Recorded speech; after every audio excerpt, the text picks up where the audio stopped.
Bien le bonjour, c'est Thomas et aujourd'hui on se retrouve pour une nouvelle vidéo, un nouveau tuto couture de montage pas à pas. Aujourd'hui on se retrouve pour monter le pack de patrons du chemisier Casure. Ce pack de patrons, je le rappelle, est composé de deux patrons modulables. Le premier patron, ce sont les manches Véronne et le deuxième patron, c'est le haut Casure.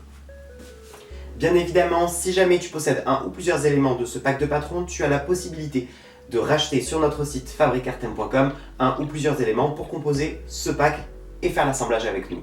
Maintenant que tout est prêt, c'est parti, on procède au montage. Avant de commencer cette vidéo, je t'invite à t'abonner à la chaîne YouTube. Et c'est parti pour commencer, on va prendre notre haut Casure devant et on va commencer par faire les fronces. Si jamais sur le patron tu as un tableau qui t'indique la mesure à laquelle froncer. On va prendre le dos et on va également réaliser les fronces de l'épaule. Pour rappel, réaliser des fronces à la machine c'est très facile. On a justement réalisé une vidéo qu'on te met juste ici pour t'expliquer plus en détail comment faire. Sinon, tu peux tout simplement te référer à la notice papier. On fronce jusqu'à obtenir notre mesure. On vient checker que la mesure soit bien égale. Une fois que c'est fait, on vient prendre notre devant et on vient le placer sur notre dos, endroit contre endroit. On fait correspondre les coutures épaules et on va venir épingler pour piquer à 1 cm. On fait la même chose pour les côtés, on vient épingler et piquer à 1 cm du bord pour assembler les côtés. Et on vient assembler à la machine à coudre. D'ailleurs, j'ai oublié de filmer cette étape, mais il faut que tu viennes également froncer tout le pourtour du bas. Et tu viens ouvrir tes coutures.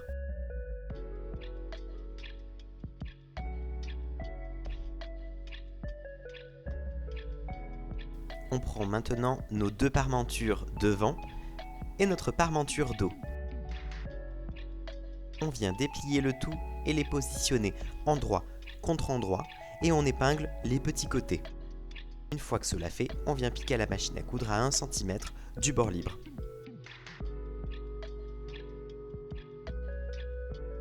On vient maintenant ouvrir nos coutures au fer à repasser. On prend maintenant notre devant et notre parmenture que l'on vient d'assembler et on vient les positionner endroit contre endroit. On épingle et on vient s'assurer que les coutures épaules correspondent. Voilà ce que ça donne. Maintenant, on va venir piquer à partir d'ici sur tout le pourtour, évidemment à 1 cm du bord. Avant de venir retourner la parmenture vers l'intérieur, on va venir cranter en faisant des petits coups de ciseaux sur tout l'arrondi. On vient maintenant repasser la couture vers l'intérieur de la parmenture, puis on vient retourner correctement et on va venir écraser la parmenture au fer à repasser à l'intérieur du haut. On vient maintenant prendre nos pattes de boutonnage. On va replier nos pattes de boutonnage en suivant le cran endroit contre endroit. On va venir écraser au fer à repasser. On vient maintenant piquer sur un des petits côtés à 1 cm du bord. Une fois que c'est fait, on va venir dégarnir l'angle, cranter et retourner. Et on vient maintenant écraser au fer à repasser. Maintenant, suivez bien la vidéo. On replie 1 cm à l'intérieur du côté qui dépasse. On revient tout aplatir au fer à repasser.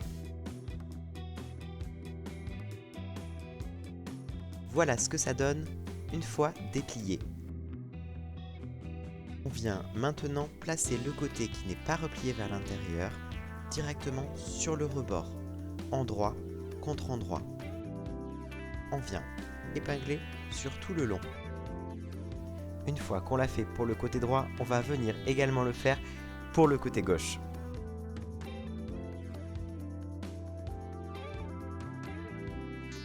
Et on va venir piquer à 1 cm du bord. Une fois que c'est fait, on vient replier notre couture vers l'intérieur, on positionne notre parmenture d'encolure et on vient replier notre patte de boutonnage avec le pli préformé de 1 cm par-dessus. On vient tout simplement couvrir la couture. On épingle L'épinglage vient ici nous aider afin de replier tout comme il faut pour la surpiqûre.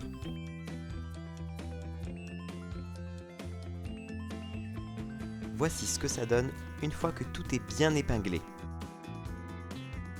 L'étape qui suit, c'est de faire une surpiqûre à quelques millimètres du bord. Cela va permettre de fixer la parmenture à l'intérieur et de faire une jolie finition sur notre pâte de boutonnage. On pique à la machine à coudre. On prend maintenant nos manches Véronne et on va commencer par une étape assez simple, c'est de faire les plis couchés. Je t'invite à marquer l'écran au préalable. Pour le pli couché, il suffit tout simplement de replier un cran sur un autre cran afin de coucher le pli.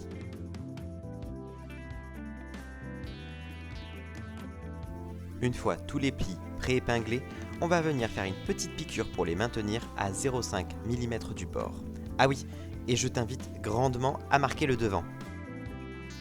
On pique à la machine à coudre, comme je te l'ai dit précédemment, à 0,5 mm du bord. Allez, on attaque la partie la moins évidente. On va parler bien évidemment des plis creux tout le long du bas de manche. Pour éviter de te perdre, n'oublie pas que le pli creux se fait là où il y a le grand espacement entre deux crans. Je t'invite pour cela à bien marquer tes crans au préalable. Ma technique pour marquer ces plis creux se fait en deux étapes. La première, c'est de replier endroit contre endroit et de mettre une épingle, un peu comme si tu faisais une pince. Une fois que c'est fait pour le premier pli creux, je te laisse le faire pour tous les autres, tout le long du bas de la manche.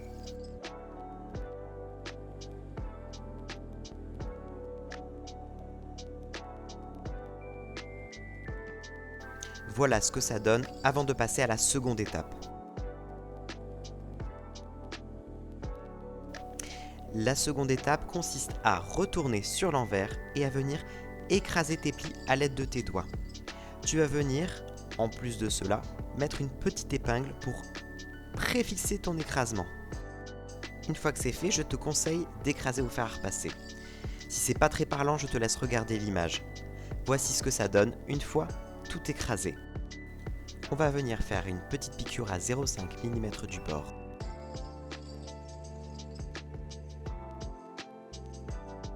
Et voilà ce que ça donne.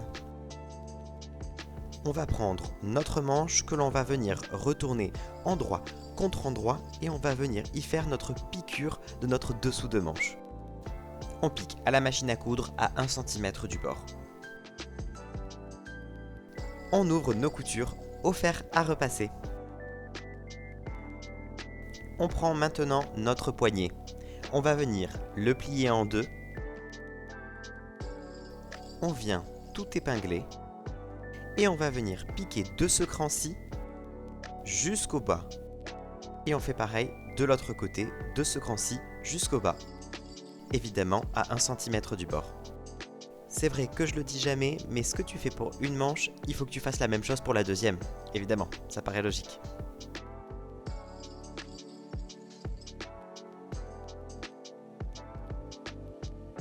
Une fois que c'est cousu, tu vas venir dégarnir l'angle et retourner. Et un petit coup de fer à repasser. Puis tu vas venir préformer un repli de 1 cm sur un seul des côtés. On a donc 1 cm qui est replié à l'intérieur sur un des côtés. Et on va venir le fixer à notre bas de manche. Pour cela, on retourne notre manche sur notre endroit et on vient repérer notre couture de bas de manche. Là où il y a cette couture, ça sera notre jointure de notre bracelet de poignet. On commence par fixer à l'endroit même de la couture du dessous de manche. Et on épingle surtout le pourtour. Et on vient épingler jusqu'au bout, bord à bord. Et voici ce que ça donne une fois épinglé sur tout le pourtour. Tu dois te retrouver avec un bracelet de poignet positionné comme celui-ci. On vient piquer à 1 cm du bord en faisant attention à ne pas se piquer les doigts. Attention, c'est très précis car c'est très petit. Une fois que c'est piqué, on va venir replier notre bracelet de poignet vers l'intérieur. Et c'est là où va entrer en jeu le premier petit repli qu'on a effectué plus tôt. On va venir épingler pour que ce repli de 1 cm effectué plus tôt cache la couture que l'on vient d'effectuer. Attention à être assez précis sur ce coup-là. Viens vérifier régulièrement ce que ça donne sur l'endroit et sur l'envers. Et maintenant, viens piquer à quelques millimètres du bord. Et voici le résultat de ton bracelet de poignet. On vient maintenant assembler les manches à notre haut. Pour cela, tu prends ton haut et tu viens le retourner sur l'envers. Tu vas libérer le trou de la manchure et tu vas y venir y insérer ta manche.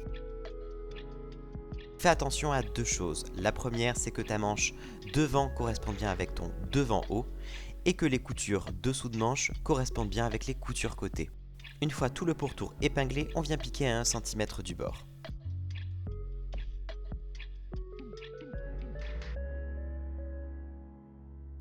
On prend maintenant notre parmenture bas, qui est à découper et à assembler si tu fais la version au sol. On va venir épingler et piquer tout le long de l'un côté. On n'oublie pas, pour coudre en angle, on laisse l'aiguille plantée, on lève le pied et on tourne notre ouvrage.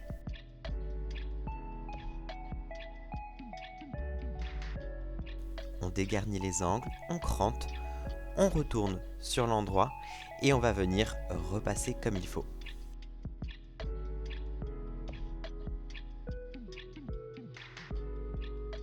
Pour placer notre parmenture basse, on va venir tout simplement l'ouvrir légèrement et on va venir la positionner sur le bas de notre haut, endroit contre endroit, et on épingle tout le pourtour.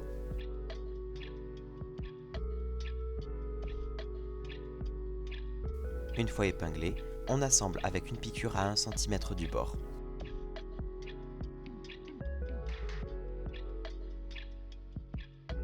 Pour terminer et faire la finition, on replie le centimètre qui reste sur la couture que l'on vient d'effectuer. On vient tout simplement la recouvrir et la cacher. On épingle et on vient vérifier sur l'endroit et sur l'envers régulièrement ce que cela donne. Et ensuite, on pique à quelques millimètres du bord. Et pour terminer, c'est à toi de jouer, il ne te reste qu'à faire tes boutonnières et à placer tes boutons. On se retrouve une fois que tu as réalisé tes boutonnières et posé tes boutons. D'ailleurs, en parlant de boutons, je ne sais pas si tu sais, mais on a sorti une vidéo tuto pas à pas pour te montrer comment poser tes boutons à la machine à coudre. Je te mets la vidéo juste ici. Une fois que tu as terminé tout ça, que tu as bien repassé et réalisé tes finitions, voici ce que ça donne. Nous avons donc terminé le montage de la chemise cassure. Je le rappelle, ce pack de patrons est composé de 2 patrons modulables. Le premier, les manches Vérone, des jolies manches plissées avec un petit nœud au bout. Et le chemisier casure à encolure en V avec une patte de boutonnage sur le devant. Si tu as aimé cette vidéo et ce tuto, n'hésite pas à mettre un commentaire et un like en dessous de cette vidéo. Évidemment, n'oublie pas de t'abonner à notre chaîne YouTube. A très vite pour un nouveau tuto montage.